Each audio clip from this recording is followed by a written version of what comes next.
नमस्कार दोस्तों, स्वागत है आप सभी का एक बार फिर आपके लोकप्रिय चैनल में। जी हां दोस्तों, विजया एकादशी व्रत की कथा और विधि और क्या खाना चाहिए। अगर आप श्री कृष्ण सच्चे भक्त हैं तो आप चैनल को सब्सक्राइब करें और लाइक करें। विजया एकादशी की कथा भगवान श्री कृष्ण और युधिष्ठिर महाराज के बीच हुई थी। यह एकादशी का व्रत महाभारत काल में भी किया जाता था। एक बार युधिष्ठिर महाराज ने श्री कृष्ण से पूछा कि भक्ति और मोक्ष के लिए कौन सा व्रत सबसे श्रेष्ठ है। तब श्री कृष्ण ने उन्हें विजया एकादशी का महत्व बताया। इस एकादशी का उपवास करने से भक्त परमात्मा के प्रति अपनी श्रद्धा मजबूत करता है और उसे आत्मा का मोक्ष प्राप्त होता है। इसीलिए विजया एकादशी को व्रत करने से सभी प्रकार की विजय प्राप्त होती है। एकादशी व्रत को सफल बनाने के लिए निम्नलिखित कार्यों को करना चाहिए। 1. उपवास व्रत। एकादशी के दिन उपवास करें। यह उपवास अन्न, ग्रहण या पानी के भी रहते हैं। 2. भगवान की पूजा और अर्चना करें। भगवान विष्णु या उनके समरूपी रूपों की आराधना करें। 3. जप और ध्यान। भगवान का नाम जप करें और ध्यान में लगे रहें।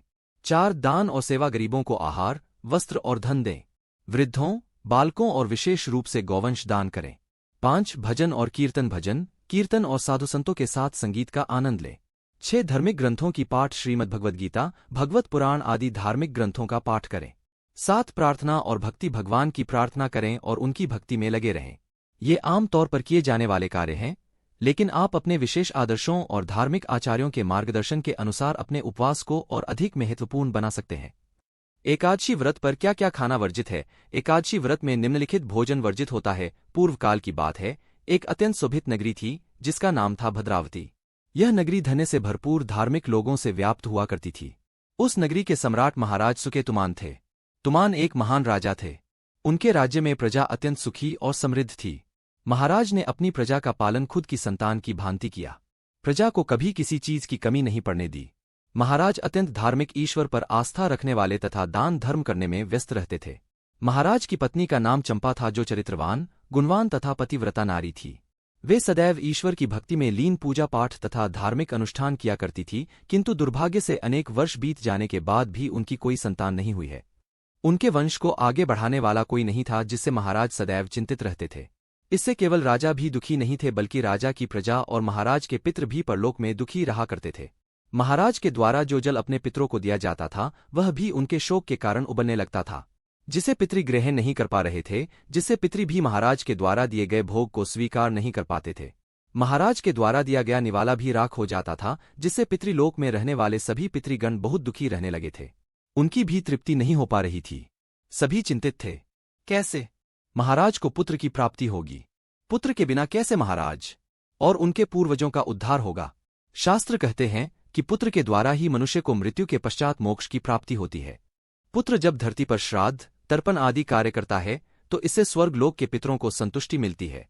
महाराज ने पुत्र प्राप्ति के लिए अनेक उपाय किए, अनेक अनुष्ठान भी किए, अनेक वैद्य और चिकित्सक भी बुलाए, किंतु उन्हें पुत्र की प्राप्ति नहीं हुई। एक अन्न, अनाज जैसे चावल, गेहूं, जौ, बाजरा, मक्का आदि का सेवन वर्जित है। 2 दालें, मसूर दाल, तुअर दाल, उड़द दाल, चना आदि का सेवन भी वर्जित है। 3 अन्य अन्नजीविका जैसे नूडल्स, बिस्कुट, पास्ता, नान, रोटी आदि भी नहीं खाना चाहिए। 4 अन्य अन्नजीविका उत्पाद जैसे चावल के अलावा उत्पाद भी वर्जित हैं, जैसे कि सूजी, मैदा, सोया फ्लोर आदि। 5 दूध और दैहिक पदार्थ, दूध, दही, पनीर, घी आदि का सेवन भी वर्जित है। 6 मांस और मांसाहारी उत्पाद, मांस, मछली, अंडा, चिकन आदि का सेवन नहीं करना चाहिए। 7 अल्कोहल और तंबाकू का सेवन भी वर्जित है। 8 अन्य अन्नजीविका से बने व्यंजन जैसे पकौड़े, समोसे, पिज्जा, बर्गर, फ्रेंच फ्राइज, चाट आदि का सेवन भी नहीं करना चाहिए।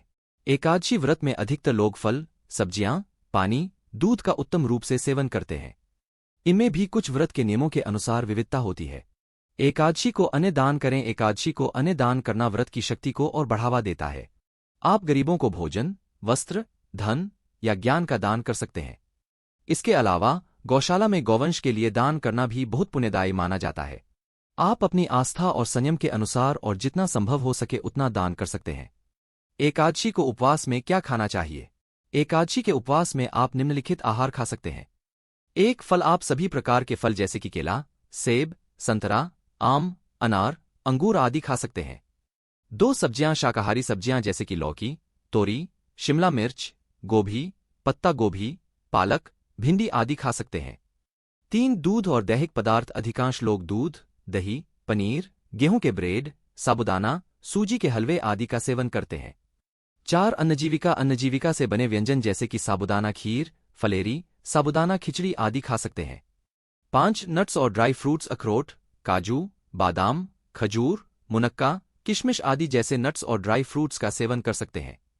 6. अन्य पदार्थ। दूध, चाय, कॉफी, जलेबी, रसगुल्ला, चावल के आटे के लड्डू, सिरका, अदरक, लहसुन, हरा धनिया, नींबू, मिर्च, खारा, नमक आदि का सेवन वर्जित होता है।